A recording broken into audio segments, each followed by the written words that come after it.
한국의 한 초등학교 급식실. 아이들의 급식을 위해 열심히 밥을 짓고 있는 장면을 학부모들이 지켜보고 있습니다. 급식이 잘 되고 있는지 모니터링을 하는 날인 것 같은데요. 그런데 그 중 한 학부모가 경악스러운 표정을 한 채 얼음처럼 굳어 있습니다. 맛있는 냄새를 풍기며 완성된 반찬들, 따뜻한 국, 그리고 고슬고슬한 밥까지 이상할 것이 없는 한국의 평범한 급식 준비 모습이지만 이분의 충격은 가시질 않는 듯합니다. 그 모습을 본 다른 학부모들이 급식의 이상한 점을 찾으려고 굉장히 노력해보지만 별다른 점은 보이지 않고 결국 충격을 받은 어머니께 다가가 괜찮냐고 물어봅니다. 눈물을 흘리며 말을 이어가지 못하는 이분은 적지 않은 충격을 받은 것 같은데요. 그리고 몇 개월 뒤 이 어머니는 결국 급식실 영양사와의 심층 인터뷰를 위해 학교에 다시 찾아오게 됩니다. 과연 어떤 사연이 있는 것인지 한번 자세히 알아봐야겠습니다. 본 사연은 일본인 아카리 씨의 블로그 내용과 그녀의 감사TV 제보 내용을 바탕으로 재구성된 이야기입니다.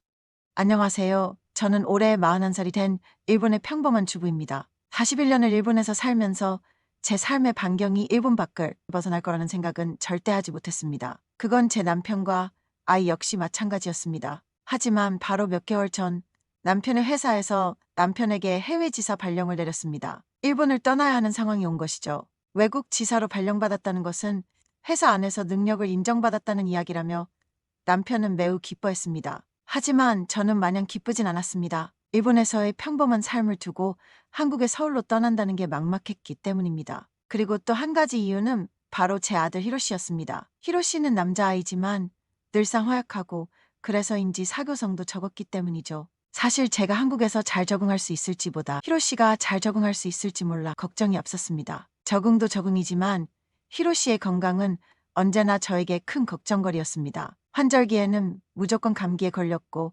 알레르기나 과민 반응을 보이는 때도 잦았습니다. 항상 허약한 아이였습니다. 그런 히로시의 상태는 제 마음을 몹시 괴롭혔습니다. 수없이 밤을 지새우며 어떻게 하면 내 사랑하는 아이를 더 건강하게 만들 수 있을지 고민했습니다. 인터넷을 뒤지며 해결책을 찾아보았고 여러 의사를 만났으며 그 외에도 다양한 방법을 시도해보았지만 히로시의 상태는 호전되지 않았습니다. 오죽하면 제가 히로시가 불치병을 앓고 있는 건 아닐까 하는 끔찍한 이야기를 남편과 상의하기까지 했을까요? 그런 와중에 한국으로의 이사는 히로시 건강에 더 악영향을 끼칠 것만 같았습니다. 너무 걱정된 나머지 남편에게 한국으로 안 가면 안 되냐고 했지만 이미 남편은 구체적인 계획까지 다 세워두었고 별것 또한 말이 안 되는 일이라며 노발대발하였습니다. 그래서 결국 가족 모두가 한국행을 할 수밖에 없었죠. 그리고 그곳에서 정말 충격적인 변화가 시작되었습니다. 처음에 히로시는 적응하기 어려워하는 모습을 보였습니다. 제가 할 수 있는 거라고는 그저 아이를 묵묵히 응원하는 것이었습니다. 한국의 학교 시스템은 생각보다 잘 되어 있었습니다. 시설도 좋았고 선생님도 외국에서 온 히로시가 적응을 잘할 수 있도록 신경을 많이 써주셨습니다. 교과서에는 작게 일본어로 번역된 종이까지 붙여서 한국어를 잘 모르는 히로시가 적응을 할 수 있게 세심하게 배려해 주셨습니다. 그리고 일주일에 한 번은 꼭 제게 연락을 취해서 그저 감사할 따름이었습니다. 저는 그저 히로시가 한국에서 적응하면서 상황이 더 나아지는 것은 바라지도 않았고 그저 악화되지 않기만을 매일매일 기도했습니다. 그런데 제 기도가 먹혔던 것일까요? 아니면 선생님의 관심 덕분일까요? 놀라운 일이 벌어졌습니다. 한국에 온 지 100일 정도가 지났을 무렵부터 히로시의 몸 상태가 달라지기 시작했습니다. 태생적으로 무기력하다고 생각했던 히로시가 활력적으로 변한 것입니다. 자기의 아픈 몸 때문에 예민하던 아이에게서 짜증도 점차 사라졌습니다. 마치 한국의 공기 자체가 히로시를 건강하게 만들어준 듯한 느낌을 받았습니다. 저희가 살았던 일본과 큰 차이가 없어 보였는데 히로시의 변화는 분명 눈에 띌 정도로 나았습니다. 놀라운 변화는 저의 호기심을 자극했고 저는 그 비밀을 풀어보기로 결심했습니다. 사실 한국으로의 이사가 결정되고 나서부터 저는 한국어를 독학으로 공부했습니다. 학창시절 언어 영역으로는 항상 만점을 맞았던 저는 한국어도 무척 빨리 익혔습니다. 그래서 한국으로 이사와 2, 3달이 지난 후부터는 한국어를 읽고 쓰는 것은 어느 정도 할 수 있게 되었죠. 덕분에 저는 히로시가 다니는 학교와 관련된 단체나 커뮤니티에 쉽게 녹아들 수 있었습니다. 네이버 맘카페라는 곳이 있다는 것을 알게 되었고 그곳에서 한국말로 인사를 건네고 용기 내어 친한 척을 했습니다. 히로시를 위한 일이라고 생각하니 그리 어려운 것도 아니었습니다. 그런데 굉장히 의외였던 것은 한국인들의 호의적인 태도였습니다. 제가 알기로는 한국은 일본에 대해 안 좋은 감정이 많이 있다고 들었기 때문에 조심스러웠지만 실제로 연락이 닿은 분들은 전혀 그런 느낌이 없었습니다. 한국인들은 낯설어 하는 외국인들을 도와주려는 마음과 호의적인 태도가 모두 깔려 있는 듯 했습니다. 게다가 저와 히로시 말고도 외국인 학생과 학부모가 은근 있더군요. 라일라는 히로시의 학교 온라인 커뮤니티에서 만나 친해진 미국 여자였습니다. 저와 그녀는 외국인 학부모라는 공통점을 가지고 급속도로 친해졌는데 어느 날 라일라는 제게 한 가지 이야기를 해주었습니다. 바로 히로시가 다니는 학교의 급식이었습니다. 라일라는 그 급식을 과장스럽게 보일 정도로 칭찬했는데 거의 세계 최고 수준이라고 말을 덧붙였습니다. 자신들은 미국과 유럽에서 여러 학교를 봐왔지만 이런 수준의 급식을 본 적이 없다고 말이죠. 그러던 중 히로시의 학교에서 급식 검사 모니터링 지원 기회가 생겼습니다. 저는 즉시 지원서를 보냈습니다. 기회가 온 김에 꼭 한국 급식과 급식이 만들어지는 장소를 목격하고자 했습니다. 제 간절함이 닿았던 것인지 지원에 뽑혔고 마침내 급식실을 방문하는 날이었습니다. 급식실 앞에는 저 외에도 다른 학부모들이 많았습니다. 그녀들과 함께 서 있을 때 급식실의 입구 사이로 음식 향기가 새어나오기 시작했습니다. 주변을 가득 채운 음식 냄새는 외국인이 제가 느끼기에도 좋았습니다. 신선한 재료를 정성스럽게 요리했을 때만 풍기는 냄새였습니다. 그리고 마침내 급식실 문이 열렸습니다. 익숙하게 움직이는 한국 학부모들을 따라 저도 급식실 안으로 발을 옮겼습니다. 저는 그만 경악하고 말았습니다. 놀라움이 제 머릿속을 가득 채웠습니다. 한눈에 보아도 신선한 재료들, 깔끔하게 관리된 요리 도구들, 체계적인 배식 시스템까지. 한국의 학교 급식은 영양과 맛을 완벽하게 조화시킨 요리였고 그것을 옮기고 배식하는 모든 과정은 매우 청결했습니다. 문득 히로시가 일본에서 먹던 급식이 떠올랐는데요. 그 차이는 무척이나 컸습니다. 일본의 급식은 배를 채우는 용도에서 끝나는 수준이었다면 한국 급식은 학생들의 몸과 마음을 양질의 영양과 맛으로 키우는데 초점을 맞추고 있었습니다. 제가 워낙 놀라서 정신을 못 차리고 있으니 다른 학부모들이 걱정스러운 표정으로 제게 다가와 괜찮냐고 묻더군요. 그만큼 저는 놀라움 속에서 한 발자국도 움직이지 못했습니다. 급식실을 둘러본 이후 인솔 교사는 우리에게 학교도 구경시켜 주었습니다. 눈에 띄게 현대적인 시설이 많았습니다.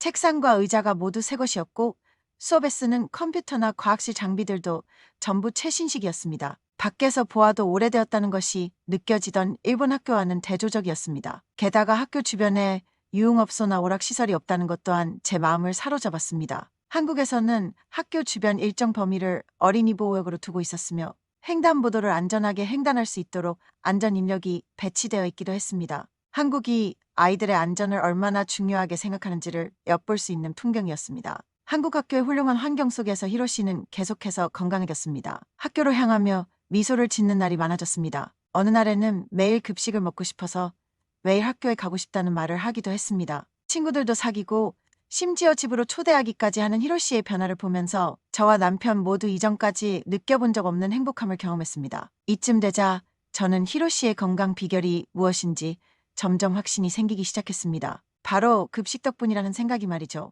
저는 한국의 급식에 대해 점점 더 궁금한 게 많아졌어요. 집에 놀러온 히로시의 친구들에게 한국 급식에 대해 어떻게 생각하는지 물어보기도 했습니다. 그런데 돌아오는 대답이 더욱 충격적이었어요. 히로시의 한국 친구들은 학교의 급식이 주변 다른 학교보다 안 좋다는 말을 하는 것이었습니다. 이게 안 좋다면 도대체 다른 학교들은 어느 정도인 걸까요? 한국의 학교 급식 평균 품질이 어느 정도인지 궁금해졌습니다. 그날부터 한국의 학교 급식과 관련된 정보들을 찾아보기 시작했습니다. 그 과정에서 고등학교에서 영양사로 일하던 사람이 자신의 SNS 계정에 업로드한 급식 사진을 보게 되었습니다. 메뉴 구성이 매우 화려했습니다. 과도하게 고기만 사용하거나 아이들의 배를 채우기 위해 탄수화물로 구성된 메뉴만 2가지 이상 넣거나 하는 일은 없었습니다. 오히려 야채와 과일, 건강한 반찬들로 구성된 균형 잡힌 식단이었습니다. 그러면서도 아이들이 좋아하도록 급식의 비주얼까지 신경 쓴 것은 주부인 저조차도 할 수 없을 일 같았습니다. 또한 그녀가 SNS에 올린 글들을 통해 학교 급식에 사용되는 재료가 건강을 위해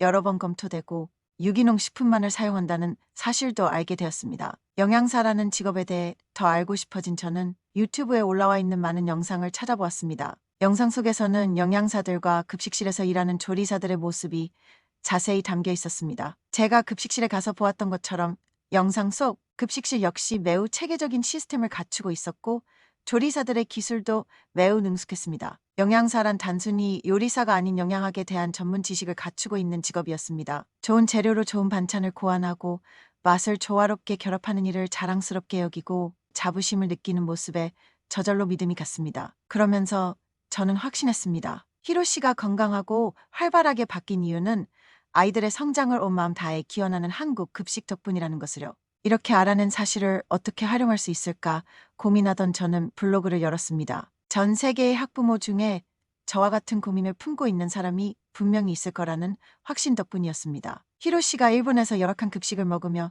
점차 건강을 잃어가던 이야기, 우연한 계기로 한국에 와 건강이 회복되었다는 이야기, 그것이 한국의 놀라운 급식 시스템 덕분이라고 설명하는 이야기, 다양한 의견을 블로그에 적었습니다. 많은 사람들이 제 블로그를 방문하기 시작했습니다. 자식의 건강을 고민하는 학부모부터 한국의 선생님과 영양사들의 감사 인사까지 이어졌습니다. 한국 학교의 급식 시스템을 자신들의 나라에도 적용하고 싶다는 학교 관계자들의 메시지도 받았습니다. 무수히 많이 쏟아지던 연락 중에서 제가 가장 감동을 받은 메시지는 바로 일본에서 아이를 키우는 학부모의 메일이었습니다. 그녀 역시 히로시처럼 허약한 아이를 키우고 있었습니다. 간절한 마음으로 아이의 건강을 위한 방법을 찾다가 제 블로그를 우연히 발견한 것입니다. 그녀는 한국식 급식 메뉴들을 아이의 저녁으로 먹이기 시작했다고 말했습니다. 결과는 놀라웠습니다. 그녀의 아이는 히로시처럼 건강함과 활력을 되찾은 것입니다. 점차 저는 제가 알고 있는 정보를 적극적으로 공유하기 시작했습니다.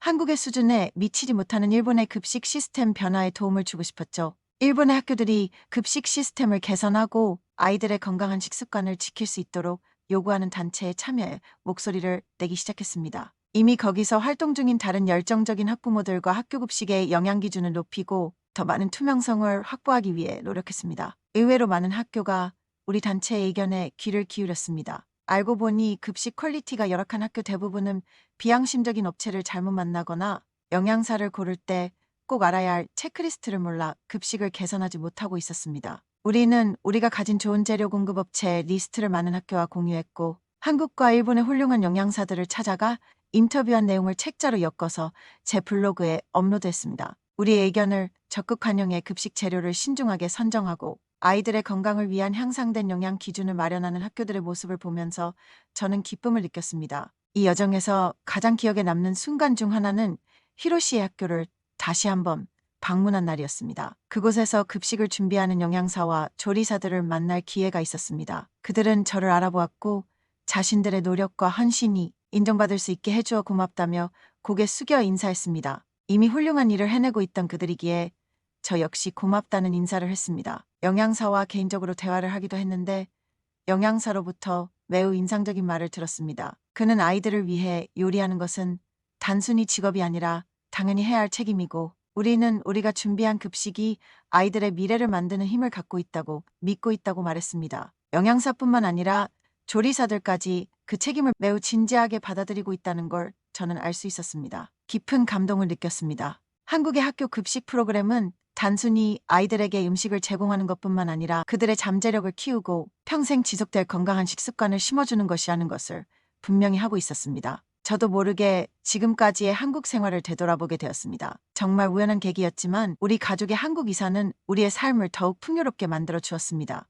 아들 히로시의 건강도 매우 좋아졌죠. 이것은 단순히 사는 나라가 변화한 것이 아니라 삶을 바라보는 시각을 넓혀준 경험이었습니다. 그 중심에는 한국의 학교 급식이 학생들의 건강과 행복을 우선시한다는 사명이 있습니다. 영양사와 대화를 마치고 다시 급식실 둘러보았습니다. 밸런스가 잘 잡힌 맛있는 급식을 만드는 영양사와 조리사들의 모습을 보면서 감탄했습니다. 이번에는 경악하지 않았습니다. 대신 함께 동행한 학부모들과 진심으로 행복한 미소를 지으며 급식실 이곳저곳을 둘러보았습니다. 앞으로 저는 한국 급식과 관련한 좋은 정보를 더 많이 제공하려고 합니다. 우리 아이뿐만 아니라 전 세계의 모든 아이를 위해 다른 학부모들과 한국 급식 정보를 나누고 그 중요성을 알리고 싶습니다. 미래를 책임질 아이들의 삶과 직결된 문제이기 때문입니다. 한국의 급식을 만나지 못했다면 할 수 없던 일이었습니다. 한국에 대한 감사한 마음을 담아 감사 T의 사연을 신청하여 내용을 공유합니다. 감사합니다. 허약했던 일본인 아이가 한국의 급식을 통해 건강을 되찾게 된 이번 사연 잘 들어보셨나요? 아이를 사랑하는 어머니의 마음이 인상적이네요.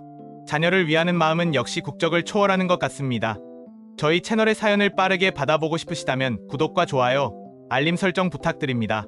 저희 감사TV는 전 세계 50여 개국 구독자님으로부터 한국에 대한 감동적이고 재미있는 사연을 접수받고 있으니 공식 이메일을 통해 제보 바랍니다.